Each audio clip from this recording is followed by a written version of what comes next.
ओम साईं राम, ओम साईं राम। बोलो साईनाथ महाराज की जय। प्रिय भक्तों, अपने मन में कुछ भी चाहोगे तो वो आस अवश्य पूरी होगी। बाबा हर पल हमारे साथ हैं, परंतु दृढ़ विश्वास की आवश्यकता है। गुरु की महिमा के बारे में कितना भी लिखो, बयान करो, वह कम है। इस ब्रह्मांड में गुरु से बड़ा कोई नहीं होता। ईश्वर, माता पिता और दोस्तों के गुण एक संग जिस व्यक्ति में मिलते हैं वो गुरु कहलाता है। साईं ने गुरु के महत्व को अच्छे से महसूस किया और भक्तों के सामने प्रस्तुत किया। उन्होंने अपने भक्तों को बताया कि जीवन में गुरु का क्या महत्व है। बाबा ने यह भी बताया कि जितनी एक शिष्य के लिए गुरु की आवश्यकता है, उतनी ही गुरु के लिए एक अच्छे शिष्य की भी है। जब तक एक शिष्य में अपने गुरु के लिए समर्पण भावना ना हो, ना तो उसकी शिष्यता अथवा भक्ति फलीभूत होती है। भक्ति यानी प्रभु में प्रीति। जब साईं से लगनी शुरू हो जाती है और हमें लगातार उनका ध्यान रहता है, हमारे मन में इच्छा होती है कि वे उनकी छवि देखी जाए तथा हम मान सकते हैं कि हमें साईं से प्रीति हो गई है और उनके भक्त बन जाते हैं। भक्ति के दो पुत्र ज्ञान और वैराग्य कहलाए जाते हैं। सदाचरण व्यक्ति का आभूषण होता है। सद्भाव और समता भक्ति के साथ कमल होते हैं। साईनाथ महाराज अक्सर छोटी छोटी कहानियों और सारांश में बात किया करते थे, लेकिन उनकी बातों को समझना बहुत मुश्किल था। वास्तव में बाबा की बातों में गूढ़ रहस्य छिपे हुआ करते थे। बाबा अंतर्यामी थे। वे भूत, भविष्य और वर्तमान तीनों के ज्ञाता हैं, लेकिन आप और हम अपने भूत और वर्तमान के अलावा कुछ नहीं जानते हैं। हमें यह नहीं पता होता कि हमारा आने वाला भविष्य कैसा होगा। भूत और वर्तमान भी हम सिर्फ इतना ही जानते हैं, दूसरों की ज़िंदगी में क्या हो रहा है और क्या चल रहा है वह भी हमें नहीं पता होता। लेकिन बाबा सबके बारे में सब कुछ जानते थे।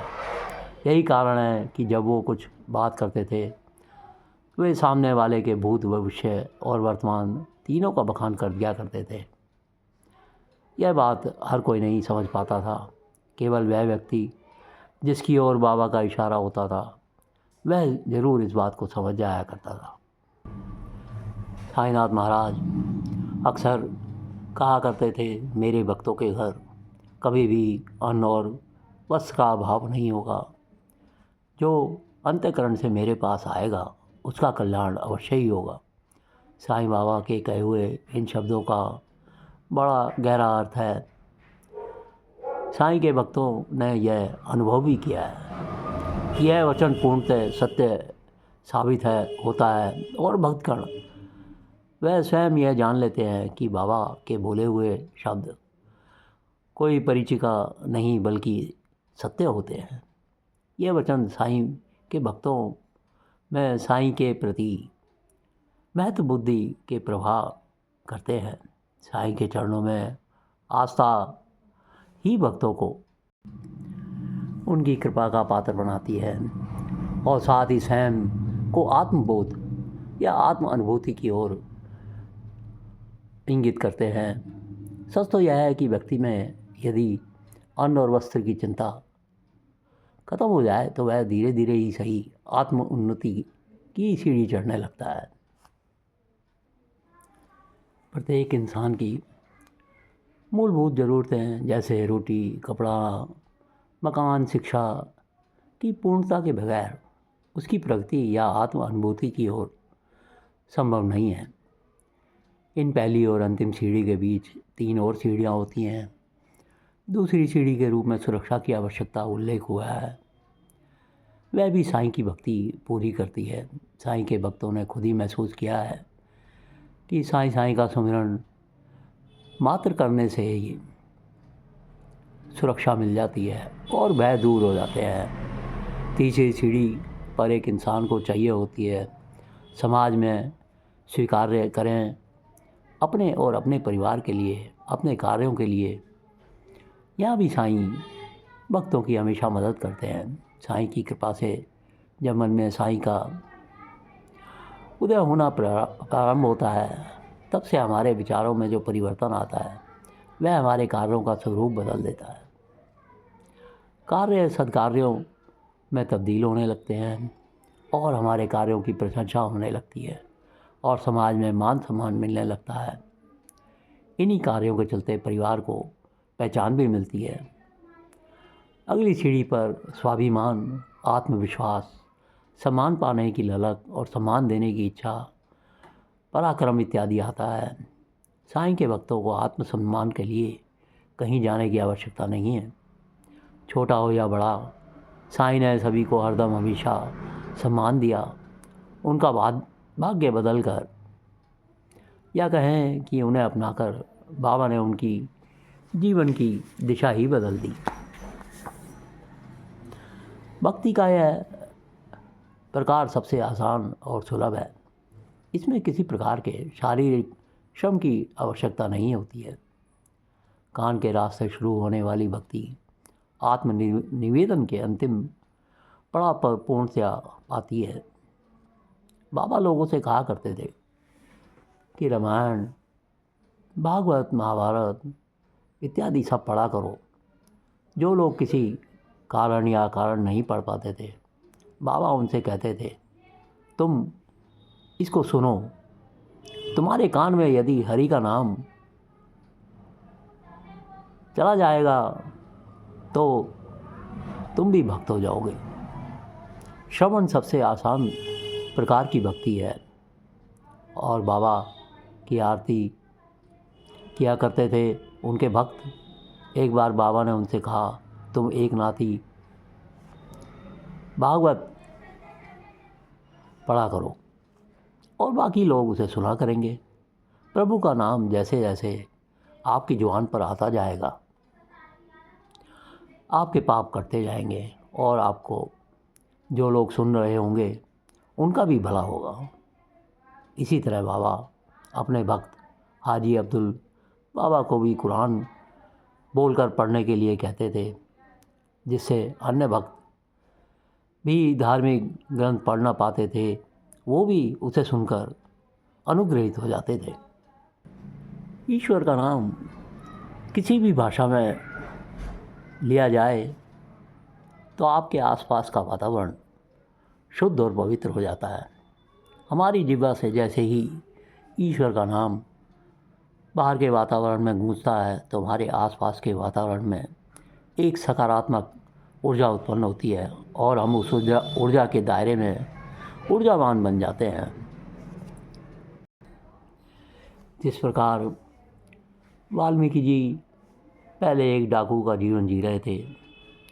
जब उन्हें किसी ने सलाह दी कि तुम राम का नाम लिया करो, तो उसे बात अच्छी तरह से समझ में नहीं आई, क्योंकि इसकी ज़िंदगी तो लूटपाट में गुजर रही थी। उसे राम के नाम और इन सब बातों से क्या लेना देना। परंतु हर इंसान के अंदर आत्मचिंतन की एक अच्छाई छुपी होती है। पहले उन्हें कुछ समझ में नहीं आया कि उन्हें क्या बोलना है, फिर भी उन्होंने प्रयास किया और मरा मरा बोलते रहे। प्रयास उल्टा था, लेकिन जब उनके बोलने की गति तेज हुई तो उच्चारण राम राम निकलने लगा। ठीक वैसे ही जब हम किसी काम को सीखने की कोशिश करते हैं तो कई बार उल्टी सीधी बातें हो जाती हैं, लेकिन निरंतर अभ्यास के कारण हम उसमें महारत हासिल कर लेते हैं। वाल्मीकि जी के साथ भी ऐसा ही हुआ। वो धीरे धीरे राम में हो गए और फिर रामायण जैसे अमर महाग्रंथ की रचना कर ली। साईं नाथ ने भी हमेशा ही अपने मुख पर अल्लाह मालिक ईश्वर भला करेगा कहते रहे। वे श्यामा को प्रेरित करते थे कि वो लगातार विष्णु सहस्त्र नाम का जाप करता रहे, जिससे उसका भला होगा। इसी तरह बाद में बाबा ने उर्स के साथ रामनवमी उत्सव जुड़ गया, तो बाबा ने उसमें राम जन्म का बखान करने को जवाबदारी कृष्ण राव को दे दी। अगर हम बाबा का नाम ना ले पा रहे हैं तो साईं का स्मरण नहीं कर लें, उससे ही मन को शांति बहुत ज़्यादा पहुंच जाती है। बाबा के निश्चल स्मरण में गहराई है, इतनी गहराई कि हम उसमें डूबकर अपने दुख और पाप से छूट जाते हैं। नाम स्मरण में जितना गहरा भाव होता जाएगा, उतनी ही तीव्र अनुभूति के साथ हमारी प्रार्थना साईं तक पहुंच जाएगी और प्रार्थना की उत्तर मिलने पर भक्ति प्रगाढ़ होती जाएगी। साईनाथ महाराज अपने आप को सदा ईश्वर का एक तुच्छ सेवक या दास कहा करते थे। उन्होंने ईश्वर में अपनी भक्ति के माध्यम से ईश्वरत्व को अपने अंदर पा लिया था। उन्होंने हमेशा ही सबसे कहा कि ईश्वर का नाम सदैव सर्वाधिक शक्तिशाली होता है और जो हमें इस दुनिया का दुख, तकलीफ़, पाप और संताप से ऊपर उठाकर हमें स्वयं में स्थित कर देता है और हमारे मन को व्यथित होने से बचाता है। ईश्वर के नाम को सुनो, बोलो, गाओ या फिर केवल याद भर कर लो, तब भी ईश्वर की जिम्मेदारी बन जाती है कि वे अपने भक्तों को कभी नीचा दिखाने का अवसर ना दें, बल्कि वे ईश्वर को बाबा की माध्यम से अपने भक्तों पर पूरी कृपा बरसाएं। साईनाथ महाराज अपने भक्तों के अहंकार को तोड़ने के लिए भी कई प्रकार की लीलाएं किया करते थे और इसके ज़रिए वे दूसरे लोगों को भी सीख दिया करते थे। बाबा ने कई बार भक्तों से कहा, यदि हम किसी को दान दक्षिणा या उपहार में कुछ चीज़ें दे देते हैं या विकट परिस्थितियों में किसी की मदद करते हैं, तो आँखों में आँखें डालकर अपने धनवान बलवान होने का दंभ कभी नहीं करना चाहिए, क्योंकि जो आपसे लेता है उसकी आँखों में हमेशा शम होती है, धन्यवाद का भाव होता है, उसकी आँखों में नहीं, नरमी होती है। लेकिन अगर आप अहंकारवश उसे कुछ दे रहे होते हैं तो आपकी आँखों में खुद के महान होने का भाव झलक जाता है। आपकी सहायता का बखान किसी और को करने दीजिए, आप स्वयं न करें। बाबा कहते हैं, जो चीज़ दिखती नहीं है इसका मतलब यह नहीं कि उसका कोई अस्तित्व ही नहीं है। हवा को हम कहाँ देख पाते हैं, हमारे दिल को कौन धड़का रहा है यह कभी किसी ने देखा है। हमारी आँखों में जो रोशनी है वो किसने दी है। बाबा कहते हैं, यही सब तो ईश्वर है, ऊर्जा ही ईश्वर है। इस संसार में जो कुछ है वो सभी ईश्वर की ही देन है। ईश्वर बड़ा विनम्र है, हमें इतना सब देने के बाद वह यह नहीं देखना चाहता कि हम लेते लेते और ईश्वर से मांगते रहें, इसलिए वह सामने नहीं आता। हम ईश्वर के अस्तित्व में यकीन करें या ना करें, ईश्वर हमारे अस्तित्व में अवश्य ही यकीन करता है।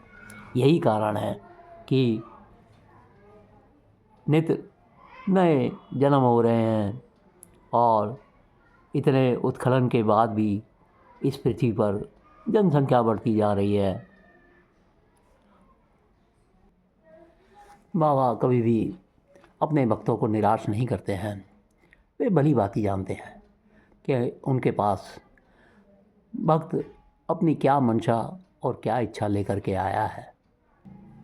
बाबा भक्तों के मन को पढ़ लेते हैं, वह देख लेते हैं उनके सामने जो भक्त आया है उसका मनोरथ पवित्र है, उत्तम है, तो वह उसकी झोली खुशियों से अवश्य ही भर देते हैं। मांगने वाले भक्त के मन में कोई छल कपट या मोल भाव का विचार नहीं होना चाहिए। जब हम दाता से कुछ मांगते हैं और उसकी इच्छा करते हैं तो बिल्कुल निर्मल हृदय से और स्वच्छ भाव से मांगना चाहिए, और ऐसे देने वाले की नीयत पर शक नहीं करना चाहिए। मांगते समय मन में अहंकार की तो भावना बिल्कुल भी नहीं होनी चाहिए, और ना ही कोई शर्त लगानी चाहिए, क्योंकि देने वाला यह जानता है कि उन्हें किस वक्त पर किस चीज़ की कितनी मात्रा में आवश्यकता है। पूरे विश्वास के साथ साईं से मांगेंगे तो साईं हमें वह देंगे जिसकी हमें आशा भी नहीं हो पाती है। साईनाथ महाराज का आधार है अपने भक्तों को उपयोगी बनाना। जब हम दूसरों के लिए उपयोगी बन जाते हैं तो हम अपने आप योगी भी बन जाते हैं। इस तरह से हम साईं तत्व के और करीब आ जाते हैं, साईं तत्व को प्राप्त कर लेते हैं। उपयोगी बनने पर चित्त की वृत्ति रुक जाती है और समता के भाव में बदलने लगता है। दुख, शोक, मोह और भय सुख, शांति और आनंद में बदल जाते हैं। देने का सुख लेने के भाव से अलग होता है। जब आप मांगते हैं तो भिखारी की तरह मांगते हैं। कहते हैं कि अमीर मंदिर के अंदर भीख मांगता है और गरीब मंदिर के बाहर। देने का भाव सबको राजा बना देता है और राजाधिराज साईं के पास ले आता है। साईनाथ महाराज हमेशा ही यह कहा करते थे कि अपनी सब बुराइयां मुझे दे दो, अपने दुख मुझे दे दो, मैं तुम बन जाता हूँ और तुम मैं बन जाओ। आज भी इसी उद्देश्य से लाखों लोग शिरडी जाते हैं। हमारी इच्छा होती है कि हम शिरडी पहुँचें तो बाबा की शरण में जाते ही हमारी समस्त इच्छाएं पूरी हो जाएं और सारे पाप दुष्कर्म दूर हो जाएं, सारी बुराइयां मन में काफूर हो जाएं। जब हम शिरडी से लौटें तो मैं बनकर नहीं बल्कि साईनाथ महाराज के सच्चे भक्त बनकर लौटें। मैं यानी अहंकार और साईं मतलब हम। जब मैं धीरे धीरे हम में तब्दील हो जाएगा तो व्यक्ति मैं के बारे में नहीं सोचेगा, हम की भलाई के लिए सोचने लगता है। जब कोई भक्त तेरे मेरे के फेर से परे हो जाता है तो उसकी ज़िंदगी बदल जाती है, इंसान उपयोगी बनने लगता है। ऐसे इंसान को कहीं और जाने की ज़रूरत नहीं है और किसी और की तलाश करने के लिए भी ज़रूरत नहीं है। दूसरों के उपयोगी बनने से इंसान योगी बन जाता है और साईं की कृपा का पात्र हो जाता है। प्रिय भक्तों, यदि चैनल में रुचि आ रही है तो सब्सक्राइब ज़रूर कीजिए, लाइक और शेयर कीजिए और हर समय हर पल साईं साईं जपते रहिए। ओम साईं राम, ओम साईं राम।